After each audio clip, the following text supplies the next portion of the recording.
Well, you were about 15 seconds over, but I'm going to give you thanks on that. That's a great overview of Pilgrim's Progress, and we're going to dig into it more. But Tyler Van Hultren, thank you so much for being with us on Haven Today. Thanks, David.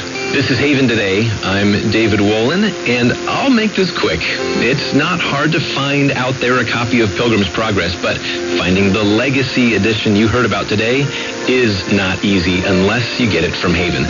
Call us at 865-HAVEN, the number again, 865-HAVEN, or the website, haventoday.org, haventoday.org. I'm David Wolin. Won't you come back again next time? We'll be keeping it all about Jesus. It's the great story here on Haven Today.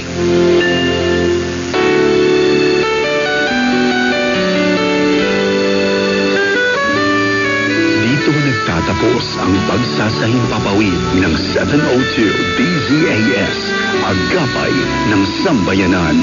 Ang himpilang ito na hindi komersyal ay pag-aari at pinamamahalaan ng Far East Broadcasting Company Philippines. Ang DZAS ay may lisensya mula sa National Telecommunications Commission na may bilang DSD-0795-2017. Nagsasahimpapawid ang DZAS araw-araw sa lakas na 50 kilowatts sa 702 kHz sa AM band mula alas 4:35 ng umaga hanggang alas 12 ng hating gabi. Ang mga studio nito ay nasa One Corporate Center, 46th floor, Doña Julia Vargas Avenue, corner Meralco Avenue, Ortigas Center, Pasig City. At ang transmitter naman ay nasa Bukawi, Bulacan. Ang 702 DZAS ay nasa ilalim ng pangangalagang teknikal ng mga FEBC personnel na lisensyado ng National Telecommunications Commission at ng Professional Regulation Commission. Electronics and Communications Engineer Joaquin Aliga Jr., ECE number 0011597 at First Class Radio Operators.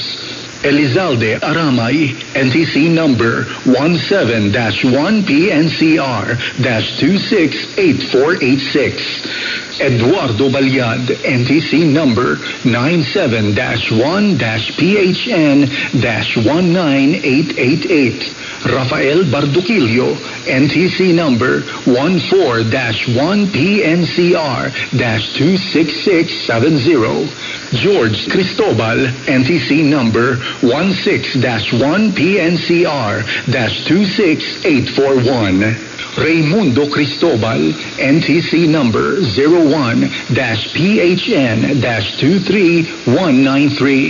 Christopher D. Molina, NTC number 22-1PHN-27143 at JVC Tabwa, NTC number 15-1PNCR-26813. Maraming salamat sa pakikinig. Ito ang 702 DZAS, Agapay ng Sambayanan. Mga kababayan, ang pambansang awit ng Republika ng Pilipinas.